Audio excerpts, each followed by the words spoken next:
Dakar Dem Dikk. Zoom sur.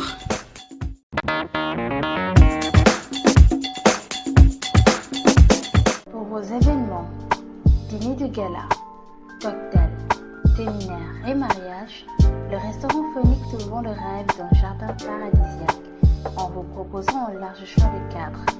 rayonnants et spacieux, lumineux et chaleureux, envoûtants et aérés. Au restaurant Le Phoenix Jardin, vivez la magie de vos attentes avec une qualité de service hors du commun. Retrouvez Le Phoenix Jardin au point E. Pour plus d'informations, appelez au 33 865 96 81 ou au 77 873 05 05.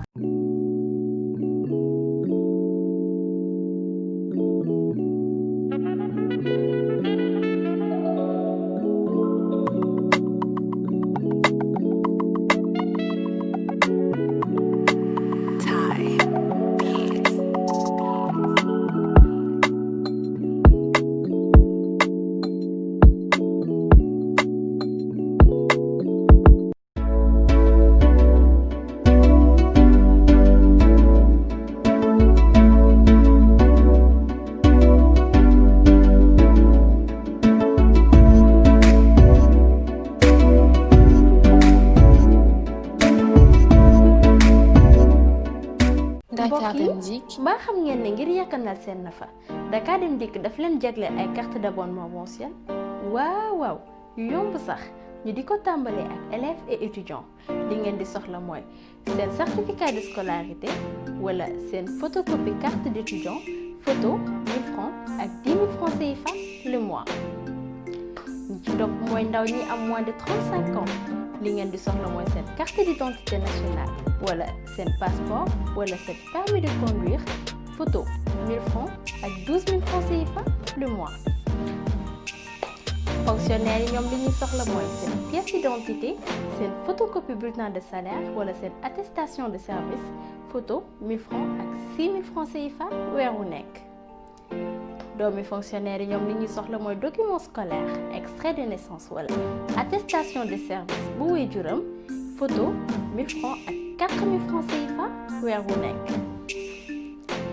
mag ñi nga xamante ne nekkuñu ay fonctionnaire ñoom li ñuy soxla mooy seen photocopie carte d'identité nationale seen passeport wala seen permis de conduire photo 1000 francs ak 15 000 francs CFA weer wu nekk. ngir am ci yeneen i leeral mën ngeen a woote ci 33 824 10 10 Dakar Dem Dikk moomeelu askan wi.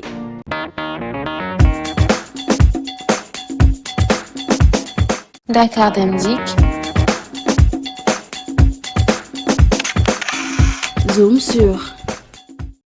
asalaamaaleykum ñu ngi leen di dalal jàmm ci seen émission Zoom sur tey nag ñu dellu si waat ak beneen invité muy Rassoul Mbaye di adjoint chef de division des affaires sociales bu Dakar Dem Dikk ñu ngi lay nuyu monsieur Mbaye.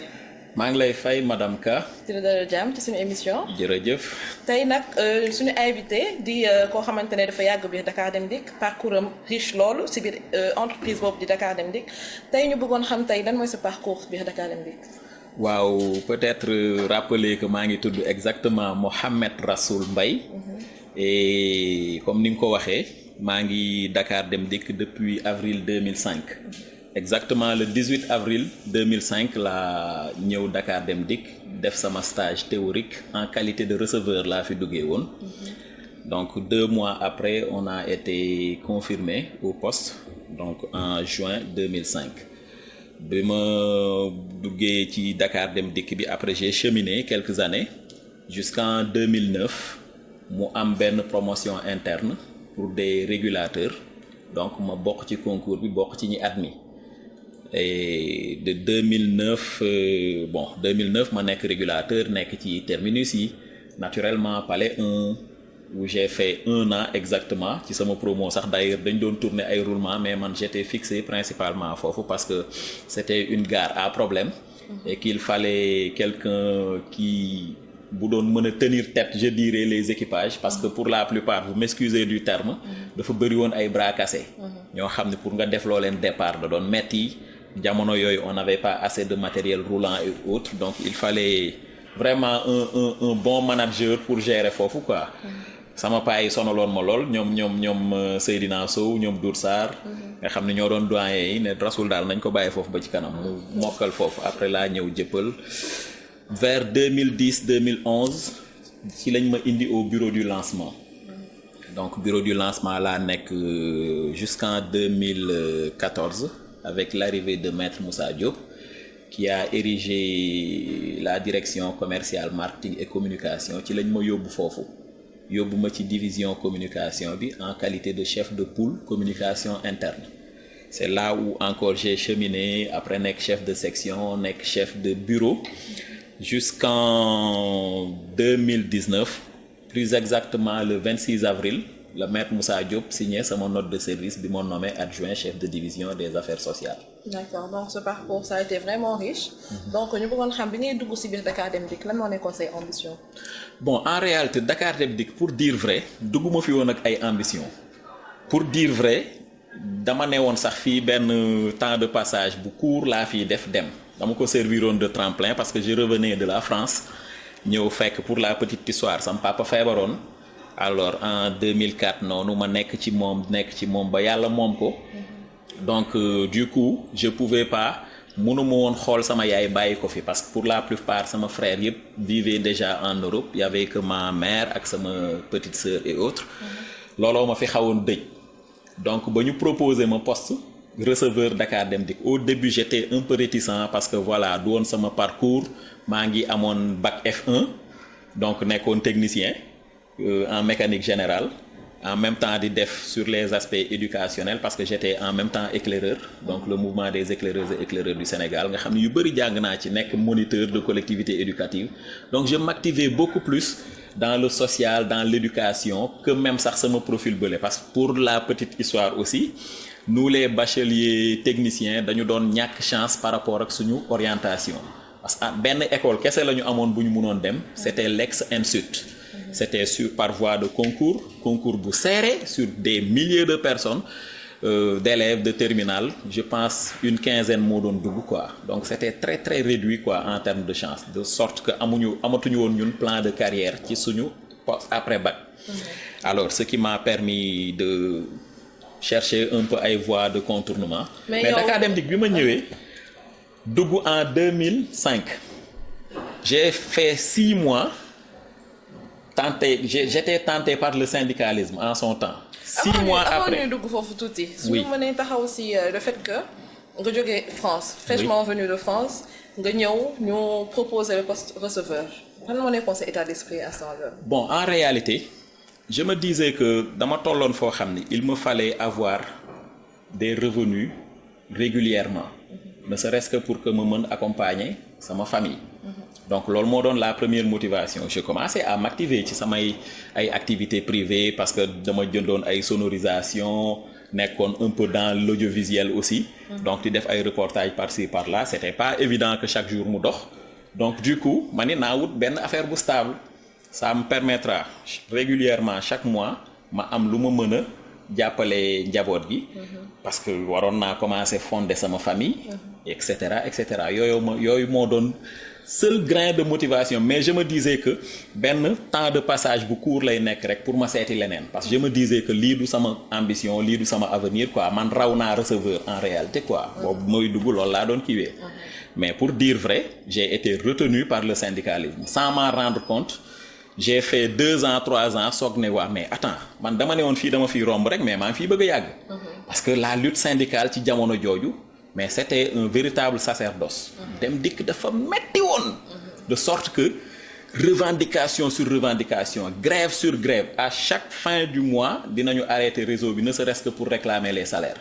donc loolu nekkoon benn source de motivation boo xam ni reteniroon na ma un peu quoi donc pour ñafe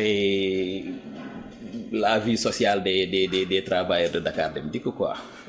Donc en gros yow su ma déggee bu baax syndicaliste nga woon bu tar. Non j'étais un délégué bu dëgër bopp bu mënoon xeex. doon yëngal biir Dakar Dem Dikk bu safoon làmmiñ waaw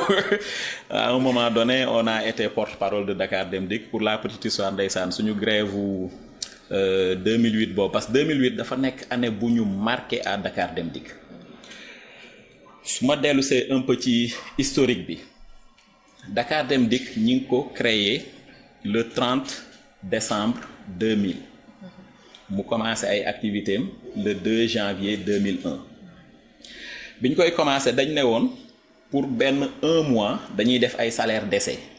mais en réalité ça a duré des années. donc salaire d'essai yooyu ñaata temps la def biir Dakar Dem Dikk. En 2008 la ñu soog a revaloriser les salaires en résumé. En barème bi ñaata la woon. bon li may wax ci suñu kàllaama syndicaliste. j'aimais bien dire ci suñu assemblée générale yi ou devant la presse. nous réclamons des salaires à 6 chiffres. parce qu'en réalité c'était très difficile pour ñun catégorie ay receveurs ak yooyu ñu am 100 000 francs. c'était entre ay 77 000 88 000 da ngay kontaan. boo ko amee booy dem congé ñu dajaleel la benn 300 000 nga jàpp ni yow yaa ful àdduna. donc pour wax la quoi combien c'était misérable quoi les salaires. c'est en janvier 2008 la ñu am une première augmentation de 30 000 boo xam ni dañ ko lonkoon ci salaire bi day mel ni dañ koy imposer rocciwaat ko après doo ko sentir trop quoi. donc il faut dire que suñu taxawee fii tey. il faut reconnaître que nous sommes revenus de très loin. waaw ça moom c'est une réalité à Dakar Dem Dikk. loolu am na solo. donc nga fekkee jiitu 4 personnes biir Dakar Dem Dikk muy Salvi fekkee nga tamit Moussa Diagne fekkee Dame Diop ba tey Moussa Diop nga fekkee ko. donc yan changement nga opéré ci côté boobu. bon wax naa ko sànq nous sommes revenus de très loin donc su ma résumé quoi magistère u Christian Salvi. Je peux dire que xam moom mi ngi fi nekk de janvier 2001 à juillet 2010 mais Salvi c'était un vieux bu amoon yërmande nag waaw il était très social amoon yërmande la ci travailleurs yi mais les moyens ne suivaient pas par rapport ak état j'ose même dire que on faisait du pilotage à vue day am problème mu salaire ñu yëngal ñu dem génne fay salaire yi ñu jékki-jékki am problème mu benn pièce de rechange ñu yëngal ñu dem génne régler pièce de rechange yooyu loolu moo résumé woon un peu relation entre état ak Dakar Dem Dikk ci magistère u Salvi. alors après de juillet 2010 à octobre 2012 ci la Moussa Diagne ñëw moom il fut même le DRH de Dakar Dem Dikk. mu nekk un jeune cadre sénégalais moom it ñëw ak ay yéeneem. ñëw ay idée quoi pour vraiment relever yéegal niveau bi yokk un peu suñu plus-value mais moom malheureusement il faut le dire ici il a été combattu par l'État pour des raisons politiques ay rumeurs yi daw dafa contre Karim Wade et cetera donc de sorte que Moussa Diagne pas mal de politique yi mu doon teg je peux donner l'exemple du projet ñaq jariñu bi nga xam ne da doon indi ni nit ki di amee ay progression annuellement ci biir Dakar Dem Dikk ay refonte suñu grille salariale beeg yooyu yëpp ci jamonoom lañ ko defoon ak benn cabinet bu gagné woon kii pour ne pas faire leur publicité mais malheureusement moom amul woon accompagnement wu état dañ ko kepp man j'ose dire ici pour la bonne histoire parce que fii la ma fekk. après Moussa Diagne c'était Dame Diop moom moo ñëw octobre 2012 ba août 2014 moom su may résumer magistère am dama naan il était trop procédurier. ba mujj gi dañ ko doon reprocher de dafa yéex. dafa yéexoon ay mbir parce que da koy teg ci yoon procédure papier formalité et cetera de sorte que yu bëri yu mu tegoon ci projet malheureusement mujj ko réaliser parce qu'il a juste fait 2 ans. ben bi Moussa Diop ñëwee nag moom tey j'ose dire que mérite boobu la am mooy dafa ñëw fekk fu gars yi doon teg ay détails di bennal mu ñëw rek bës bouton. il a été pragmatique là. pragmatique am fit quoi oser ne damay réaliser lii. parce que li ma gën njëkk marqué ci maître Moussa Diop am na benn visite bu mu def inopinée au dépôt de Mermoz communément appelé dépôt de Ouakam boobu maa ngi au bureau du lancement mais souvent dama doon jàppale aspect communication yi parce que dama teeloon sopp événementiel yeeg yëpp maa ko doon organiser quasiment à Dakar Dem Dikk maay sonoriser maay MC maay photo maay monter détails yooyu quoi. donc jour boobu dafa ñëw def benn visite ci fi ñu tuddee woon Xelkom mooy on avait des bus yoo xam ne dañuy paan ay pièces yu ñàkk fayda yii dañuy paan batterie yii ay problème mu frein la yii ay problème mu cache poussière dañ koy aj ci benn genre bàmmeelu bus ñu tuddee ko Xelcom fa lañ doon jëmbat kaar yi. léegi déficitu pièce de rechange yi ñu doon am dañuy gis bus bu paanoon batterie su beneen bus paanee lumière ñu dem rocci ko ci bus boobu paan batterie léegi mu paan batterie paan lumière et cetera noonu lañ doon roccee ba bus yooyu mujj gi carcasse kese lañ ne. je me rappelle très bien bi mu fay ñëw en visite accompagné de notre ministre de tutelle. ministre des transports. donc le ministre des infrastructures des transports terrestres et du désenclavement. jour boobu le maître Moussa Diop signé sa charte man je dirais de délégué du personnel de Dakar Dem Dikk parce que devant le ministre devant le PCA devant les délégués du personnel principalement Goudiaby nga xam ne moo doon le représentant c'était le métronome mais jour boobu Moussa Diop bi mu jàkkaarloo ak télé bi dafa song directement ministre du budget ne leen écoutez man le président de la République daf ma dénk la direction de Dakar Dem Dikk une phrase la ma wax modernise-moi Dakar Dem Dikk pour ma moderniser ko nag il faut que les moyens suivent donc politique bi ñuy wax nangam ak sàngam mais def benn plaidoirie boo xam ni ñun jour boobu ñun ñi am instinct syndicaliste yëpp on a dañu làqatu tàccu ne si ñun am nañ délégué bu bees pour dire vrai quoi donc il a vraiment marqué son territoire bi mu ñëwee man je dirais dafa nekk DG guerrier moo tax mu yegg si fii tey mu yegg si quoi en réalité dëgg la donc suñu jógee ci côté boobu tuuti ñu ñëw bëgg naa nga indi leeral ci statut juridique bu Dakar Dem Dikk parce que voilà ça suscite plein de débats statut juridique am bëgg naa tamit nga ñëw si parce que il paraît que yaay initiateur colonie de vacances yi arbre de Noël yi et tout ça donc ma bëggoon un peu nga ñëw si surtout ci statut juridique bi comme ça nit ñi mën a am leeral parce que li tax ñu la koy posé da nga fekkee lu bëri biir Dakar Dem Dikk donc c'est légitime que ñu ñëw si yow avant que ñu ñëw carrément ci sa liggéey non seulement dama fekkee lu bëri comme ni nga ko waxee mais dama sopp teg ci nag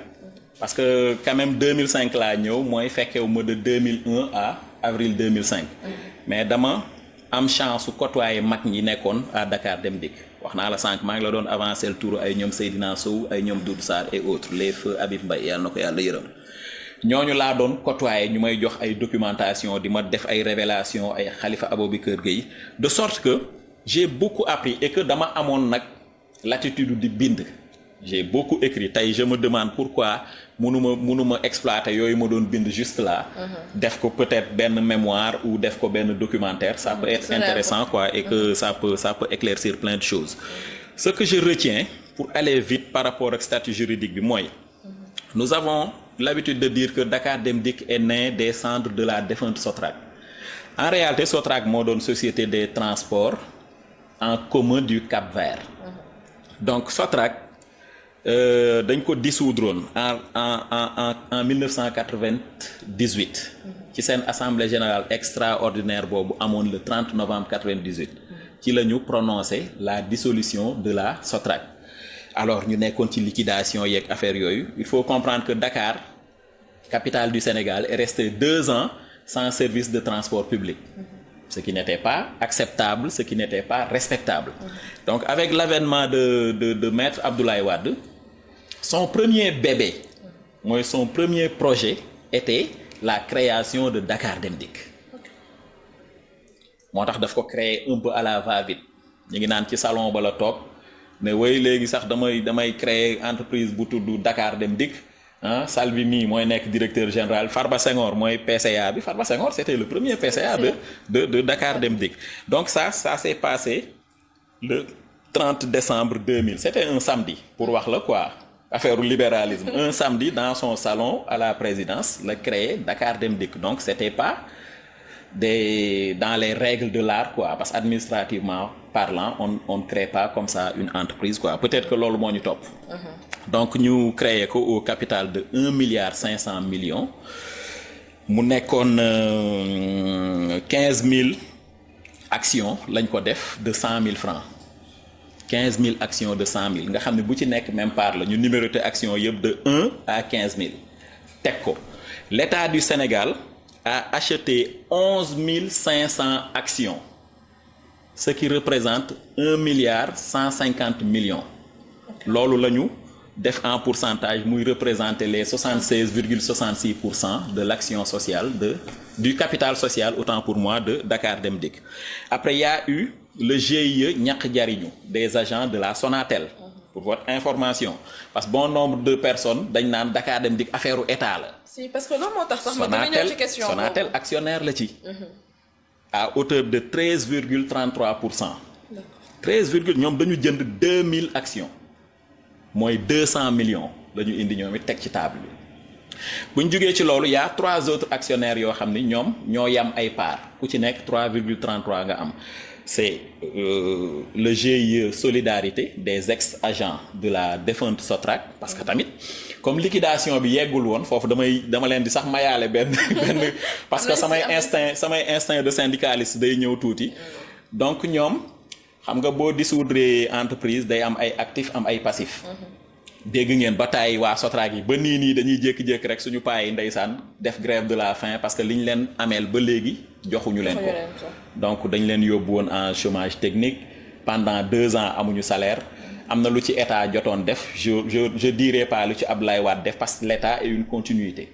et c'est le moment de demander solennellement à l'état du Sénégal mu bàyyiwaat xel suñu papa yooyu nga xam ne ils ont fait de Dakar Dem Dikk ce qu'elle est devenue aujourd'hui parce que bi ñu koy démarrer c'est avec les biens immobiliers outils de travail yi muy bus yeeg yooyu yëpp yu défendre Sotrac lañ démarrer. Jusque là le dépôt de Ouakam c'est la Sotrac soo demee man sama bureau table Sotrac la. léeg-léeg nga gis ay effigie ba léegi quoi. bien que nag après def nañu refonte bi et tout avec l'avènement de Maître Moussa Diop et autres quoi. ñooñu am 3,33% mooy 50 millions lañ teg ñoom it. 50 millions lañ teg yaa Sénécar Tour nga xam ni SARL la Sénécar Tour bii ngeen di gis actionnaire la Dakar Dem Dikk à hauteur de 3,33%. Enfin la Sénart Assurance moom it actionnaire la Dakar Dem Dikk à hauteur de 3,33%. Au regard de cette distribution da ngay remarquer ni l'État du Sénégal moo déteniroon action majoritaire bi loolu bu amee dafa am loi bu koy permettre état day laaj ñu dem defal ko benn loi bu koy permettre loolu parce que article bi koy cité mooy article 37 de la loi 90-07 du 26 janvier 1990 article boobu je pense que mooy danaan relative à l'organisation et au contrôle des entreprises du secteur parapublic et au contrôle des personnes morales de droit privé bénéficiant du concours financier de la puissance publique dispose que le comité consultatif du secteur parapublic est saisi pour avis toute prise de participation directe ou indirecte de l'État dans le capital d'une société. Si cette prise de participation a pour effet de lui donner la majorité, elle est autorisée par la loi. Donc il fallait que mu am voilà loi moo koy valider quoi. Donc loolu mooy li nga xam ni fa la ñu déparé capital bi mais taxul ñu am statut juridique buñ daan grève ndeysaan xawoon nañ ma ci yóbbu ndungu siin parce que ci jamono jooju comme dama daan wax ci kàllaama olof laa doon ràbb samay revendication je disais que Ablaye Wade moo fi indi taawam bii nga xam ni kenn xamul góor la kenn xamul jigéen la kenn xamul dafa xees kenn xamul dafa ñuul kenn xamul lu mu doon parce que xamuñu woon ñun ban type de société la ñu amuñu woon benn statut donc il est temps que mu ngénte taawam bi bon les gens en ont fait une extrapolation pour dire que doomam Karim Wade laa wax fekk bu ma naan taaw mooy son premier projet qui était Dakar Dem Dikk quoi et de sorte que après ñu topp logique gu wuti statut juridique maa ngi lay wax toujours 2008 année repère la pour Dakar Dem Dikk parce que dañoo xeex ba janvier 2008 boobu bi ñuy arrêté bus yi je me rappelle une négociation nocturne la ñu am avec des représentants de l'État en son temps il y avait ay Habib Sy moo doon suñu ministre de tutelle ay Farba dans la délégation maa ngi koy gis nii ñu nekkoon salle de conférence bu Dakar Dem Dikk dañuy discuter ba 4 heures du matin lañ soog a trouver terrain d'entente mooy 30 millions yooyu ñu lonkal ñi ngi koy saisir ci kaw ci bureau Salvi boobu étage bi mi ngi woon au dépôt l'étage boobu nga xam ne moom la maître Moussa Diop fekk mu weng bay waaj a daanu suñu kaw après ñu wàcce ko quoi pour mën a defaraat kii jour boobu la ñu signé loolu bi ñu jugee foofu ci la état nag jël décision yóbbu affaire bi assemblée nationale yóbbu affaire bi Sénat ah après maître Wade soog ko promulgué en sa qualité de président de la République quoi mais c'est un peu ça la genèse bi indi kii bi indi un peu le statut juridique de Dakar Dem Dikk. Mbaye ñu bëggoon nga ñëw ci couleur bus yi nga xamante ne moom moo am biir Dakar Dem Dikk parce que ça a suscité plein de débats. Je dirais polémique bi ci am man c'est tenir un mauvais procès à Maître Moussa Diop et au régime. Je m'explique. Une entreprise s'identifie à travers son logotype et non ses bus. Une entreprise de transport pour ku xam lii transport parce que transport dafa am catégorie de transport yoo xam ni couleur da koy déterminer. Je peux donner tout de suite l'exemple des bus école. Foo mënti dem ci àdduna de manière standard jaune noir lay nekk. Demal États-Unis demal Gambie demal fu la neex. c'est-à-dire que affaire couleur dafa am ay signification le beige là couleur buy tenir poussière la Inde seen environnement dafa xaw nduroog Sénégal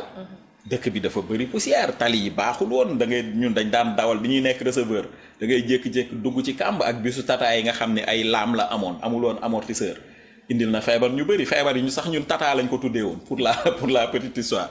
donc je dis bi ñuy reprocher à Maître Moussa Diop et à l'actuel régime ay bus marron peint aux couleurs de l'APR pour être précis man je dis que c'était un mauvais procès parce que on avait un projet de 475 nouveaux bus dans lequel projet visuel yaa ngi nii on pouvait identifier 4 couleurs différentes yii mooy beige marron yi waral coow yi et que client bi bu ci yéegee comme ni ko Maître Moussa Diop yoonam ci couleur intéressé wu ko. bus bi fi mu koy jëlee ak fi mu koy yóbbu moo ko intéressé ak prix biñ koy proposé.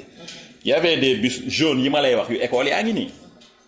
jaune noir standard international yu rouge yi lu tax waxuñ ci nañu couleuru kan la tey ci parti yi ñooy def interurbain bi ñoo dem Sénégal Dem Dikk yu weex yi nañ wax couleuru kan la ban parti yi ñoo doon def Express AIBD et autant d'exemples qu'on peut donner ça veut dire que argumentaire bi du woon fii argumentaire du woon fii xam nga tey ban mérite la Dakar Dem Dikk tey pour ne pas nommer directement Maître Moussa Diop am xam nga lan la mooy ci logotype bi ñun bi ñuy soog a ñëw Dakar Dem Dikk logo wu Dakar Dem Dikk c'était 2 bus la ñu rapproché woon bisu marque Tata ak bisu marque Volvo lañ jël def benn tache bu jaune ci ginnaaw ne ko pëy ne mooy logo bi ma ñëwee man yooyu bokk na ci yi ma doon njëkk ñaxtu ne leen une entreprise qui se respecte day wut logotype bu normal buy indi identité visuelle am mais si vous nous mettez des bus Tata et Volvo d'ici quelques années ces bus vont disparaître après ban sens lay am quoi ce logo là les gens ont compris ñu cheminer. Au niveau du service informatique, on avait monsieur Pape Cheikh Ndaw, c'est l'actuel directeur de la gare des Beaux Maraîchers. Moom moo tracé premier prototype bu logo wu Dakar Dem Dikk. On avait dafa def benn flèche comme pour symboliser dem ak dikk mais mu jël forme carte géographique gu Dakar nga xam ni booy indi carte bi ñuy assimilé à profilu gaynde bi bopp bi bakken bi gémmiñ bi kii représente la bakken bi xam nga kon mooy Dakar forme boobu la defoon flèche yi après entouré ko benn demi-cercle def ay ouverture pour wane dans l'avenir on peut se projeter à l'interurbain à l'international foofu lañ tollu tey ñu cheminer ak loolu et sous Moussa Diagne la ñu njëkk am un logotype de moi je dirais de la dernière génération quoi logo boobu ce n'était rien d'autre que actuel logo bi mais aux couleurs bleu jaune gis nga fi may ñëw suis bien mon regard Maître Moussa Diop le mérite qu'il a eu mooy bi mu ñëwee def ne duñ fi nekk naan bleu jaune ay marron beige non on va prendre le logo de Dakar Dem Dikk def ko aux couleurs nationales verte jaune rouge fii lañ ko war topp.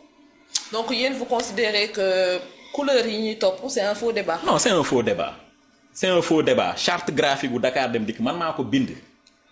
avec le concours, la supervision de Mamadou Siley Anne, qui était mon chef de division de la communication, avec le concours de Upawatep Kadior Mendy, qui était à l'époque le chef de division marketing. On a présenté cette charte graphique-là devant le CODIR de Dakar Dem Dikk. C'était présenté par Monsieur Mendy Upawatep Kadior. Parce que mon chef de division bi présent jour bobu Siley Anne était absent, je pense dafa démon congé xawma da fébaron dal, mais je me rappelle exactement de ce jour-là qu'on défendait la charte graphique de Dakar Dem Dikk nga xamni fa la identité visuelle bi nek, choix ou couleur yi, normes yi ñu war respecter, les interdits, ce qui est permis, suñu police yi ñu wara utiliser dans notre écriture, suñuy note de service, suñuy carte visite nu mu war mel, suñuy enseigne nu mu war mel, suñuy panneau, etc. ci lañu définir logo finalu Dakar Dem Dikk bi ban année nañ ko mettre en 2015, validé exactement le 12 juin 2015 par le CODIR de Dakar Dem Dikk. C'est ça. D'accord. Donc bu ñu jógee un peu si charte graphique bi, si parce que indi nga tuuti leeral si charte graphique bi par rapport ak bu ñu ko doon defar avec la collaboration de vos collègues et tout ça. Donc bu ñu mënoon ñëw tamit si effectif Dakar Dem Dikk mu nekk benn parenthèse bu ndaw rek boo xamante ne nañu koy. Bon, Dakar Dem Dikk, je dis que c'est une grande entreprise que bon nombre de Sénégalais di ignorer. Parce que pour la plupart dañuy gis bus yi génn rek romb dem. Si loolu moo tax en fait ma bëgg nga ñëw ci amuñu une idée claire de l'organisation même de Dakar Dem Dikk. C'est une grande entreprise. Je pense qu'à part ay l'armée sénégalaise ak ay compagnies sucrières, nous faisons partie des entreprises les plus populaires. De plus de 3000 agents aujourd'hui. Du lu ndaw. 3000 agents répartis selon son organisation dans différentes directions. Alors, Dakar Dem Dikk dans son organigramme, dafa am naturellement le conseil d'administration avec ses 9 représentants. Il faut y siéger. Après, il y a la direction générale de Dakar Dem Dikk. Donc, ci biir direction générale, su ñuy ñëw ci organigramme bi, on a le DG. L'actuel, c'est Maître Moussa Diop. On a un secrétaire général. Il faut préciser que c'est avec l'avènement de Maître Diop que nous structuré Dakar Dem Dikk. Kon structuration bi amul woon avant Maître Moussa Diop. Non, nee naa la ba 2008 amuñu statut juridique. Mais de 2008 à bon, il faut respecter par honnêteté intellectuelle que maa ngi lay wax Dame Diop moo commencé affaire yu bëri. Mais procédure yi ba ñun ñëpp dañ ko doon traîner de kii dafa teey ba mu ëpp. Parce que boobu ñun suñu biir da doon daw. Excusez-moi du terme dañu yàqamti woon ku ñuy régler suñu problème lañu doon wër. Donc c'est ci magistère am la ñëw érigé yu bëri. Donc ñu dem DREAT xool organigramme Dakar Dem Dikk commencé ko mettre en valeur ci la ñu amee un secrétaire général ci la ñu jëlee direction yi dagg ko dagg bii ñu gis tey mooy la direction des ressources humaines et de la formation. Avant c'était pas la DRHF parce qu'on avait les ressources humaines ici, on avait le centre de formation qui était une direction à part. Mais dañ ko indi rattaché ko ci direction des ressources humaines. Amoon nañu DARCH avant, direction des affaires administratives et des ressources humaines, etc. Pour la ci la ñu indi loolu.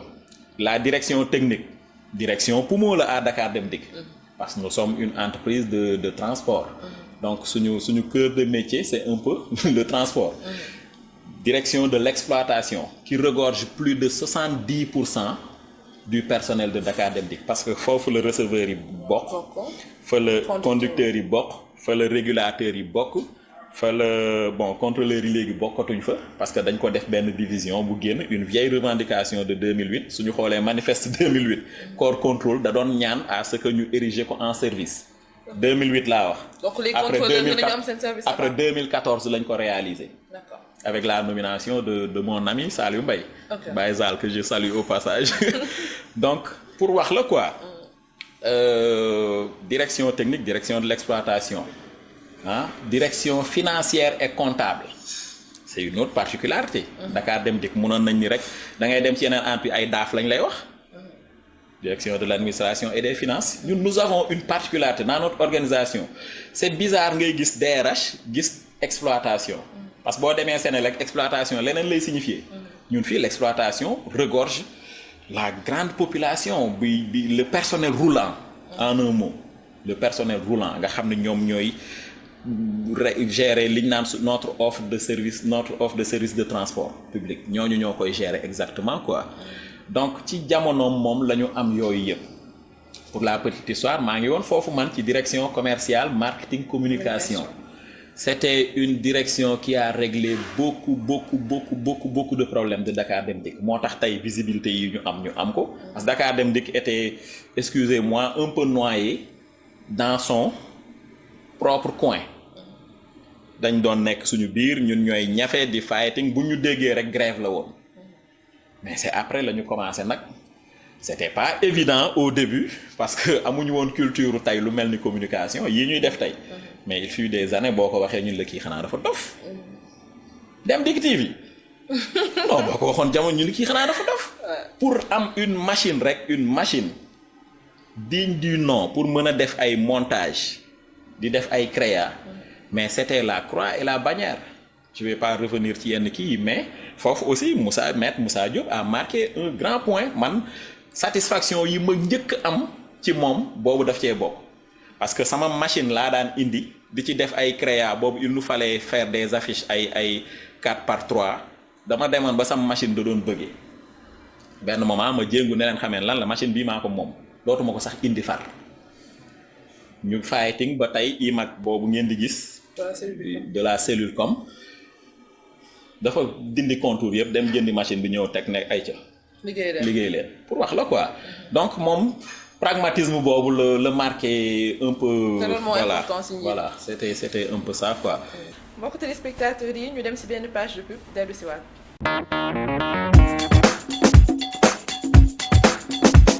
Pour vos événements, dîner de gala, cocktails, séminaires et mariages, le restaurant Phoenix te vend le rêve d'un jardin paradisiaque en vous proposant un large choix de cadres, rayonnants et spacieux, lumineux et chaleureux, envoûtants et aérés. Au restaurant Le Phoenix Jardin, vivez la magie de vos attentes avec une qualité de service hors du commun. Retrouvez Le Phoenix Jardin au point E. Pour plus d'informations, appelez au 33 865 96 81 ou au 77 873 05 05.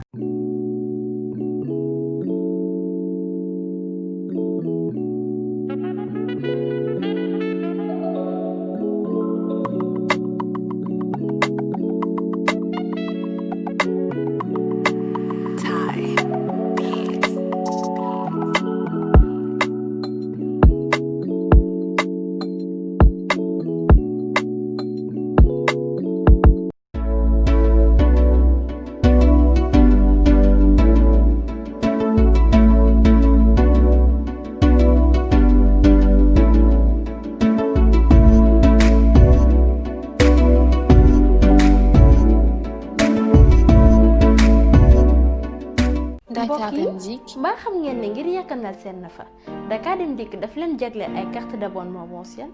waaw yu yomb sax ñu di ko tàmbalee ak élèves et étudiants li ngeen di soxla mooy seen certificat de scolarité wala seen photocopie carte d'étudiant photo 1000 francs ak 10 000 francs CFA le mois ñu ci topp mooy ndaw ñi am moins de 35 ans li ngeen di soxla mooy seen carte d'identité nationale wala seen passeport wala seen permis de conduire photo 1000 francs ak 12 000 francs CFA le mois. Fonctionnaires yi ñoom li ñuy soxla mooy seen pièce d'identité seen photocopie bulletin de salaire wala seen attestation de service photo 1000 francs ak 6 000 francs CFA weer wu nekk. doomi fonctionnaire yi ñoom li ñuy soxla mooy document scolaire extrait de naissance wala attestation de service bu waajuram photo 1000 francs ak 4000 francs CFA weer wu nekk.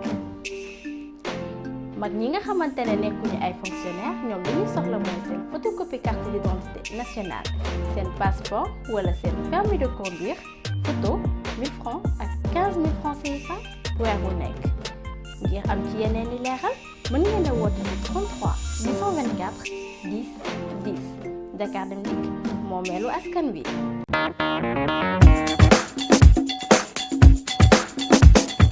donc suñu jógee ci historique gu Dakar Dem Dikk parce que je peux appeler ça une historique ñuy dem tey ci sa liggéey. tey sa liggéey nekk ngay adjoint chef de division des affaires sociales bu Dakar Dem Dikk. pour ñëwaat un peu ci histoire boobu da nga nekk fondateur u arbre de Noël yi biir Dakar Dem Dikk donc dama bëggoon xam ndax yooyu nga doon yëngu moo la jox tey sa place bi nga nekk. bon dire fondateur pour man day xaw a ëpp et puis ce serait peut-être manquer du respect aux autres avec qui ñu doon liggéey parce que en réalité lépp da doon jóge ci initiative bu service social bi nga xam ni ci jamono bi may ñëw Ousmane Sène l'actuel chef de division paie ak administration du personnel moom moo doon chef de service social. Il avait plein d'idées may soog a ñëw man it fraîchement xam nga plein d'énergie nekk un jeune moniteur bëgg nekk éclaireur bëgg yëngal. coûte que coûte parce que je sentais pas une vie à Dakar Dem Dikk. On vivait que de grève quoi. On vivait que de grève je me disais que non il nous faut une politique boo xam ni nit ñi ils vont s'y plaire au travail. Les gens dinañu sawar ñëw dugg ci entreprise bi xam nga épanouir un peu. C'était très contraignant c'était la rigueur militaire affaire carré liggéey heure wàcc heure def nga faute demande d'explication indiwoo explication yu plausible sanction donc c'était un peu ça quoi ma ni bon on va essayer de contourner avec bien sûr l'acceptation du chef de service social et man dama ko doon accompagner parce que ay politique am la woon dama ko doon accompagner j'étais vraiment un de ses bras ci la ñu initier affaire yu bëri man je dirais ci la réussir une première grande activité bu ma marqué woon c'était la distribution des médailles du travail jox honneur suñu anciens yi doon waaj a dem retraite année boobu ñu ngi ko defoon Douta Seck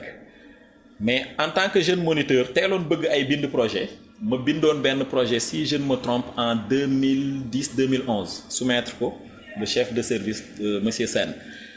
mu défendre ko malheureusement sous Salvi mujj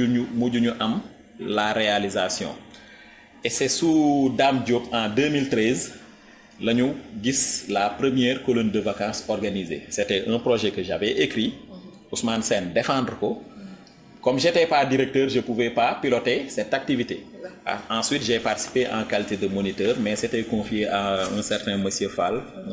l'ex-directeur du stade Elimanel Fall de Diourbel qui était un professeur de Dame Diop qui était le directeur général donc c'est ça un peu l'historique des colonies de vacances boobu lañ départ en 2014 ñuy préparer beneen colonie foofu je veux bien ñu taxaw ci di préparer 2014 maître Moussa Diop mi ngi ñëw août 2014 ñun suñuy colonie ñi ngi ko programmé woon du 1er au 15 août Moussa Diop bi mu ñëwee def ne non taxaw leen man maa ngi soog a ñëw laissez-moi arriver comme ni ko Ivoiriens yi di waxee quoi il faut que ma am un œil très regardant surtout c'est un projet de beaucoup de millions ça parle de quoi il comprenait pas pour man ñu mere ko ci torop nag ñu sànni ko ci ay xeer ñu sànni ko ci xeer ba kii daf ñu bëgg yàqal suñuy acquis parce que boobu syndicat c'était ça quoi on se disait que les acquis devraient se préserver am nañu une première colonie di organiser une deuxième avec forme yi ak fond beeg yooyu yëpp ba dara desul lu dul départ dem nga naan ñu taxaw leen loolu mënuñu ko woon dégg ñi inscrire woon nañ ba affaire yi sori mais il faut reconnaître que at ba ca topp nag ci la commencé yéegal baaru colonie yi nag waaw en termes de budget en termes de fi ñuy dem vraiment politique sociale bi doon accompagner suñu njaboot dañ ko gën a sentir ci moom colonie de vacances di émerger ay arbre de Noël di am daan na am sous Salvi sous Dame Diop pour dire vrai sous Moussa Diagne mais bi mu ñëwee dafa yéegalaat niveau bi. donc dafa ñëw révolutionner voilà kii yooyu yëpp. première arbre de Noël par exemple ñun ñi ngi ko daan defee chaque fois ci suñu biir dépôt ci suufu hangar ba nga xam ne duñu louer bâche duñ kii dara ay chaise rek la ñuy indi teg ma indi sonorisation nekk MC yi ñu wuti ay artistes xumbal joxe cadeau yi mu jeex bi mu ñëwee def ne arbre de Noël bi day nekk la fête des enfants de Dakar Dem Dikk la fête des enfants du personnel de Dakar Dem Dikk donc une fête pour tous mais amul kii inscrit na doomam amul kii ñëppay ñëw ñu feetu après ñuy jël cadeau jël seen cadeau donc c'était ça ñu defoon ko place du souvenir donc pour wax la quoi gis nga génn dépôt bi dem place du souvenir. Avec lui on a eu à partir en premier à Somone en 2015 2016 ñu dem dans les îles du Saloum maa nekkoon directeur colonie parce que entre temps ci laa am le diplôme d'état de directeur de collectivité éducative mooy ñuy organiser colonie de vacances yi mu ne au lieu de chercher ailleurs am nañu un directeur maison on lui confie le projet ci fidélisation boobu la ñu nekk ba tey jii may wax ak yow donc 2017 ñu dem Gambie 2018 ñu dem Maroc donc c'était beneen affaire la woon quoi ay doomu waa dem dëkk dañuy yéegi avion du changement donc mën nañ jàpp ni que Maître Moussa Diop bu mu ñëwee ci direction Dakar Dem Dikk ci la indi changement bu bari yéen ci seen vie sociale ou entreprise. waaw vraiment indi na touche am li muy faral di wax ku yokk cere yokk ñeex parce que loolu ay expression am la woon bi muy soog a ñëw donc indi touche am en termes de budget xam nga revaloriser affaires yi ba pare ne day nekk benn stimulant pour nos enfants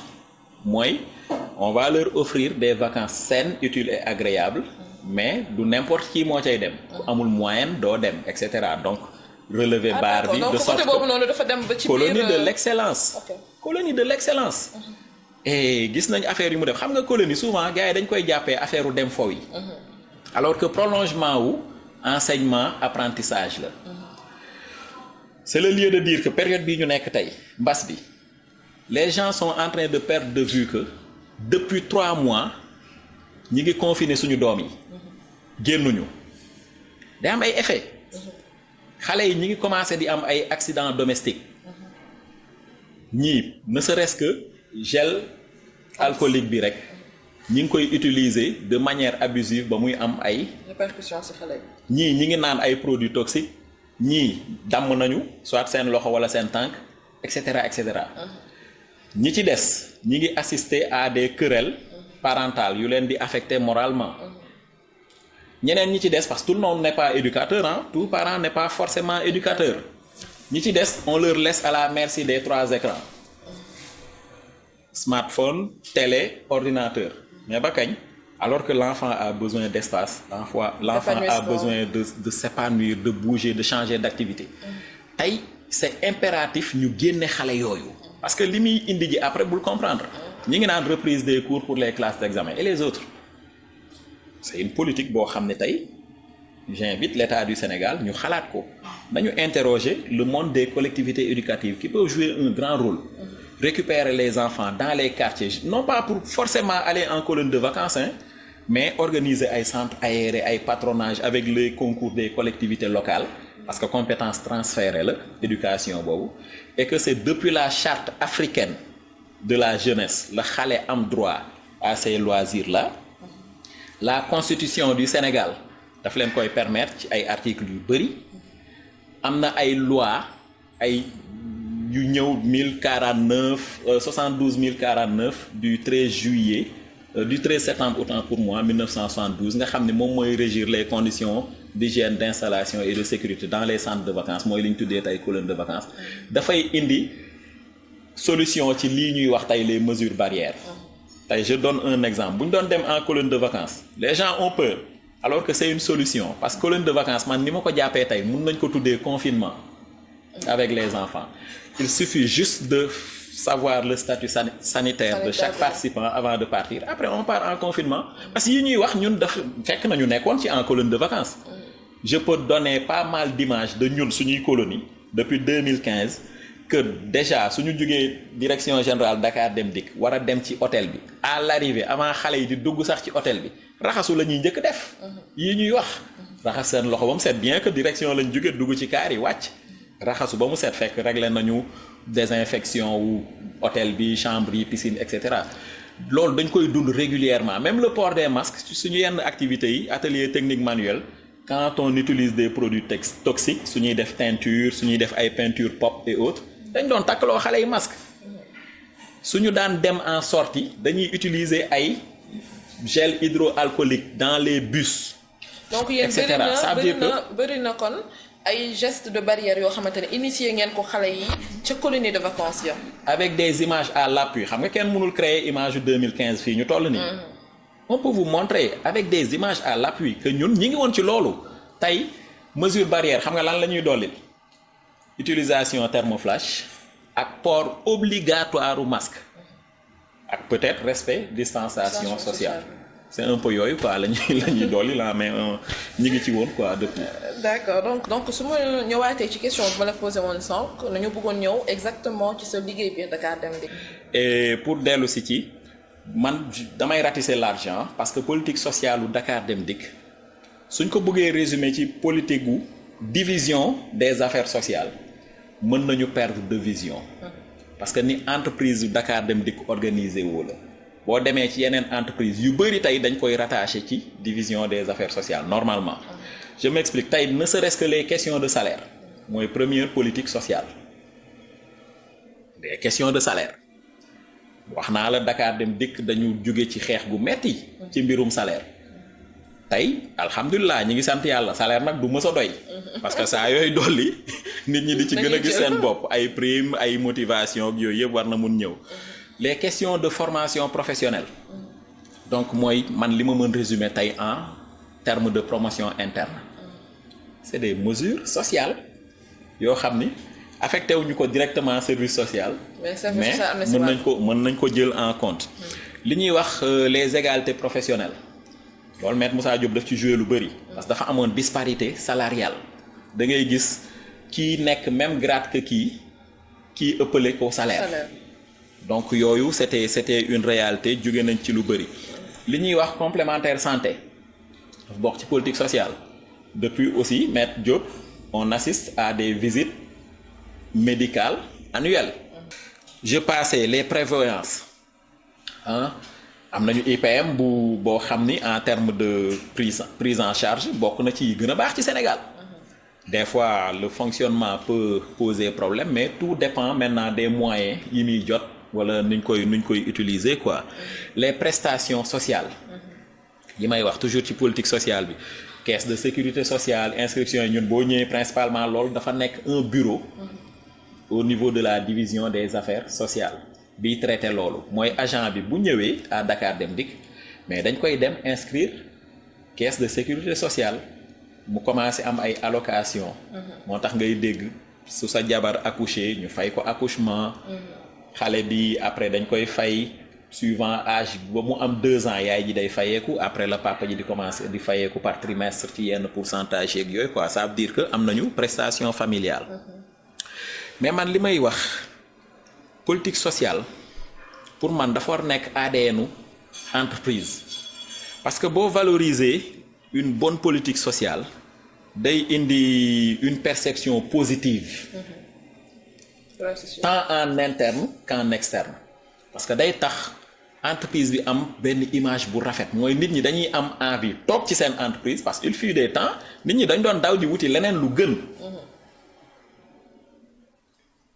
mais depuis un certain temps nit ñi dañuy ñëw pour dugg ci Dakar Dem Dikk ay jamono pour nit ki am chambre bu muy louer soo nee agent Dakar Dem Dikk la borom kër gi ne la sa waay taxawal parce que yéen seen salaire day tardé ak nangam ak sangam dégg nañ seen coow li bëri na de plus en plus les gens cherchent à travailler à Dakar Dem Dikk loolu c'est un bon boo xam ni c'est sur le plan social la ñu mën a justifier un peu loolu quoi donc concrètement dans notre organisation ñun nii aspect prestation sociale yooyu may wax nga xam ne benn bureau la on a beneen boo xam ni affaire économie lay wax c'est un acquis parce que politique sociale day émaner de li ñu naan kiiwu charge patronale lay nekk pour la plupart parce que ñoom ñooy dagg cotisation yooyu di ko reverser fële ci say caisse de sécurité sociale mais am na yoo xam ni dañ koy négocier avec les partenaires sociaux à Dakar Dem Dikk y a eu beaucoup d'avantages yoo xam ne tey ay acquis la yu ñu war préserver loolu économie si la bokk mooy nit ki am na possibilité ñëw jël ay denrées alimentaires ñu ko koy précompter ci mois suivant bi parmi autres avantages acquis ak yooyu nit ki bu daan am ngénte daan nañ ko defal benn prêt social nit ki bu daan am dëj am na lu entreprise bi doon warloog moom dem jaxal ko yooyu c'est des politiques yoo xam ne bu ñu ko xeebee tey mën na indi lu bëri parce que avec l'avènement de la Covid-19 yooyu quand même ñi ngi koy commencer perte à Dakar Dem Dikk parce que ça s'explique tey li mënul ñàkk mooy c'est pas- li mënul ñàkk mooy la préservation des salaires parce que tamit foofu Dakar Dem Dikk a marqué un grand coup là où on parle de parce que dañ ne bu kenn dàq kenn mais diminution du personnel am na dans d'autres secteurs dans d'autres entreprises ñeneen ñi dem nañu bay fay 70% de leur salaire Leur salaire. ñun jusque là ñi ngi am 100% de nos salaires bien que C'est am na important secteur de- yu liggéeyu c'est important de le préciser c'est courageux en termes d'entreprise que ñu conserver suñu personnel surtout sachant que ak crise sanitaire bi am na ñun répercussion bu mag ci mais biir Dakar mais Dem Dikk. principalement Dakar Dem Dikk dafa bokk ci ñi ci gën a Loru. nërmeelu dañ cee loru bu baax a baax et c'est le lieu d'inviter l'État du Sénégal à ce que ñuy accompagner entreprise bu mel ni Dakar Dem Dikk gis ñu dans notre politique sociale externe tey Dakar Dem Dikk mais joué na ay rôle yu je peux donner autant d'exemples Afro Basket bu amee ñu gaare suñuy bus jëli population bi yóbbu leen parce que fañ koy defee c'est pas libre d'accès c'est pas facile d'accès amul oto yu fay dem directement sooy fay taxi day cher Dem Dikk di jël ay busam ñëpp assisté nañ loolu au Sénégal. non si des récemment fois sax ak enseignants yi non enseignants yi dafa sori étudiants yi bi ñuy tëj université yi. Dakar Dem Dikk ñoo transporté xale yi. yóbbu leen dans les coins et recoins du Sénégal. bu enseignants yi bëgguma ko citer en exemple parce que c'était un peu mal organisé ba dañ ñu ciy joxar bi ay bët. et qui connaît Dakar Dem Dikk xam ni professionnalisme suñu yëf la. mais nañ ko defee en termes d'organisation ñëw wékk ko suñu kaw. c'était pas très reluisant quoi mais day baax tamit nga leeral côté waaw, boobu parce que ñu bëri yëpp ñun dañu la. jàppee affaire bi manque d'organisation Mais- alors que Dakar Dem Dikk mais part de responsabilité bi ça ne c'est revient pas. loin d'être kenn mënul jàppee ni manque d'organisation la bu responsabilité Dakar Dem Dikk di ñëw non dama ni ñun ñoo mag loolu ñun ay màggal Touba moo ëpp paccaxoo gàmmu Tiwaawan moo ëpp paccaxoo yooyu yëpp dañ ko organiser pourtant te coow amul. non parce que bii par Bii- exemple bii li tax coow lay xaw a am parce que nit ñi dañu jàpp ni que mbas bi fi am tamit àndul ak yenn pëcc xooy di am Liberté 5. non dama ne donc paccaxoo côté boobu boobu noonu ñu bëri ñu ngi laaj parce que dama bëggoon tamit ñu leeral ko. Non, c'est ñu pas- bëri ñu ngi wax naan ni que Dakar Dem Dikk benn ça a été mal organisé alors que le directeur est sorti pour expliquer ni que ñoom dañu liggéey en fonction de li ñu leen jox. man directeur bi dama ko yërëm laa wax parce que ñun tey nous sommes libres de dire affaire yi nuñ ko xalaatee moom day collaborer day gérer ay raisons d'état ak yooyu en termes de kilifa am na yoo xam mënu ci dugg mais dama ne la réalité mooy c'est pas à Dakar Dem Dikk de discipliner les enseignants. C'est ça. ki di enseignant sax nag war a comprendre lu bëri avant ñuy sori. ndax ñoom en principe ñoom ñoo war a dugal. loolu beneen ci bi bopp- ce qui s'est réellement passé xam nga c'est quoi le système d'inscription des enseignants était défaillant loolu ñun mënuñu ko maîtriser suñu jotee benn manifeste ñu ne ñu transporter leen ñu je donne un exemple comme ça 66 enseignants yu war quitter Dakar dem Fatick. xam nga ñun dans notre organisation qu'est-ce qu'on va faire on va se dire que ak réalité yi nga xam ni arrêté ministériel moo ko indi ne fi ñu waroon transporter 26 personnes 13 personnes lañ fa war kii parce que dañu koy indi à la moitié. Dakar Dem Dikk day jël 66 yooyu xaaj ko déjà mu nekk 33 ñu xool bus boo xam ni day am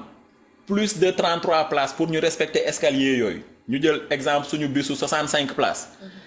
programmé ci ñaar ça ne fait pas 66. après ñu jëlaat pour chaque bus un bus de remplacement buy tegu ak équipage wala conducteur buy tegu pour que su panne amee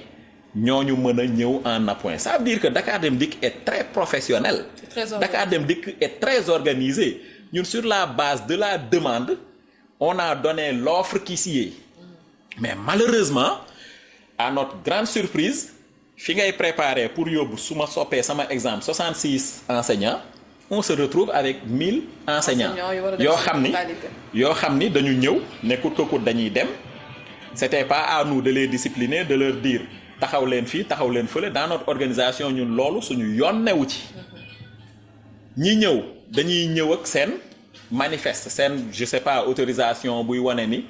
yow yaay Mame Diarra Diop Ka enseignante nga bu nekk à Fatick ñun la ok yaa ngi ci liste bi donc yow sa place a ngi ñun on avait prévu pour ku nekk ak place am et tout mais après su Mohamed Diallo ñëwee Gildas Mendy ñëw may mën a beteñ ba ñëw te xamuñu leen ñeneen ñi ñëw ak seeni jabar ñii ñëw ak seeni doom ñii ñëw ak li gars yi di wax seeni frigo seeni scooter ak seeni matelas ak chaise ak antenne parabolique mais dañ ko constater malheureusement on le dit comme ça sénégalais yi di ko wëndeel c'est ça la réalité Dakar Dem Dikk on aurait dû nous dire que vous transportez 1000 personnes ñu transporter 1000 personnes sans trompette dara du am loolu jaaxaluñu. D'accord. Dans notre organisation nous avons la planification les méthodes la programmation lépp jaaxaluñu on a un personnel assez organisé assez qualifié pour mën a répondre à ces besoins ces appels là. dëgg la donc je pense qu'on est à la fin de l'émission Zoom sur ñu ngi lay remercier ci disponibilité bi di la remercier tamit ci leeral yi nga indi par rapport ak historique Dakar Dem Dikk mais tamit par rapport ak sa liggéey mais di côté action sociale di la remercier di la laaj sa dernier mot. Bon dernier mot bi c'est vraiment di leen remercier di laaj kan moo la solal parce que sañse bi dafa rafet macha allah. merci maa touche en plus moo fi jaar. voilà très bien donc man benn ñaari invite laay def benn bi dama koy jiital ci suñu mbokk travailleurs yi que ñu gën a jàpp suñu entreprise parce que Dakar Dem Dikk tey bokk na ci entreprise yi ñuy gën a ndamoo ci Sénégal ñu bëri ñi ngi ne seew dugg ci biir entreprise bi boo nekkee ci biir yàlla def fi sa wërsëg da ngay fexe noo ko sàmmee fexe noo liggéeyee pour que loolu jur leneen loo xam ni ñeneen ñu dul ñun ëllëg dinañ ñëw mën ci jariñu parce que loolu mooy li ñu war beneen bi ci des c'est par rapport ak quelques acquis yu ñu amoon tey mbas bi jëlee ko fi vraiment metti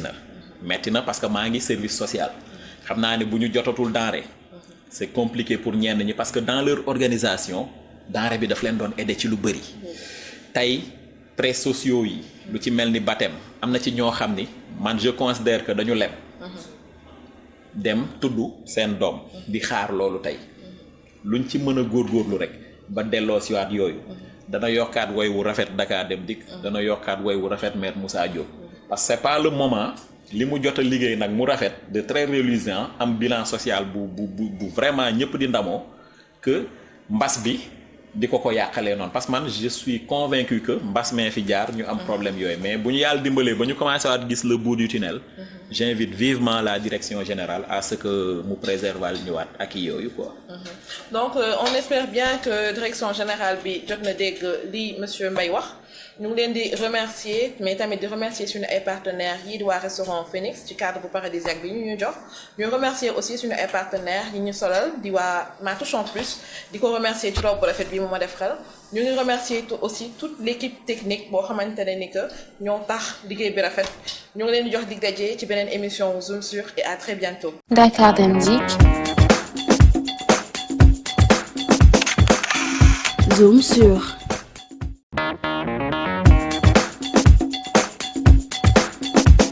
Pour vos événements, dîner de gala, cocktails, séminaires et mariages, le restaurant Phoenix te vend le rêve d'un jardin paradisiaque en vous proposant un large choix de cadres, rayonnants et spacieux, lumineux et chaleureux, envoûtants et aérés. Au restaurant Le Phoenix Jardin, vivez la magie de vos attentes avec une qualité de service hors du commun. Retrouvez Le Phoenix Jardin au point E. Pour plus d'informations,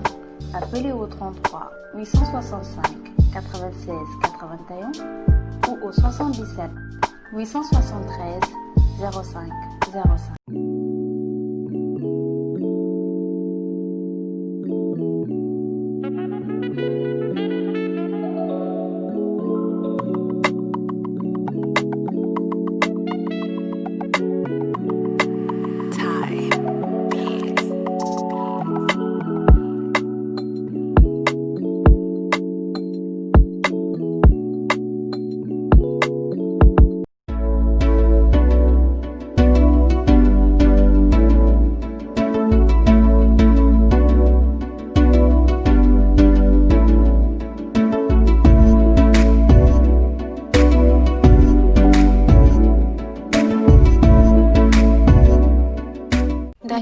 Dik. mbaa xam ngeen ne ngir yakkanal seen nafa Dakar Dem Dikk daf leen jagleel ay carte d'abonnement mensuel waaw waaw yu yomb sax ñu di ko tàmbalee ak élèves et étudiants li ngeen di soxla mooy seen certificat de scolarité wala seen photocopie carte d'étudiant photo 1000 francs ak 10 000 francs CFA le mois. ñi ci topp mooy ndaw ñi am moins de 35 ans li ngeen di soxla mooy seen carte d'identité nationale wala seen passeport wala seen permis de conduire photo 1000 francs ak 12 000 francs CFA le mois. Fonctionnaires yi ñoom li ñuy soxla mooy seen pièce d'identité seen photocopie bulletin de salaire wala seen attestation de service photo 1000 francs ak 6 000 francs CFA weer wu nekk. doomi fonctionnaire yi ñoom li ñuy soxla mooy document scolaire extrait de naissance wala attestation de service bu waajuram photo 1000 francs ak 4000 francs CFA weer wu nekk. mag ñi nga xamante ne nekkuñu ay fonctionnaire ñoom li ñuy soxla mooy seen photocopie carte d'identité nationale seen passeport wala seen permis de conduire photo 1000 francs ak 15 000 francs CFA weer wu nekk. ngir am ci yeneen i leeral mën ngeen a woote ci 33 824 10 10 Dakar Dem Dikk moomeelu askan wi.